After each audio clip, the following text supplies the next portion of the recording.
Phoenix பறவை கேள்விப்பட்டீங்களா? Phoenix mall மட்டும் தான் உங்களுக்கு தெரியுமா? ஐயோ அது கிடையாதுங்க.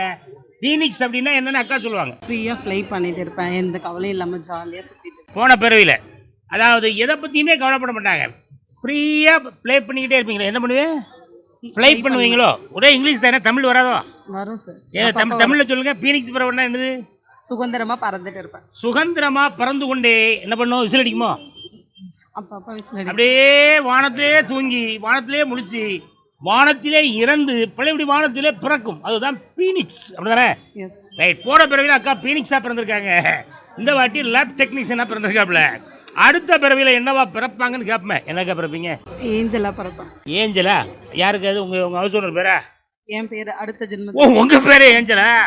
அடுத்த பிறவிலையும் இதே ஏஞ்சலா தான்டா பிறப்பேன். போடா, தெரியாமல் கேட்டாங்க, மன்னிச்சுக்கிதுங்கண்ணா.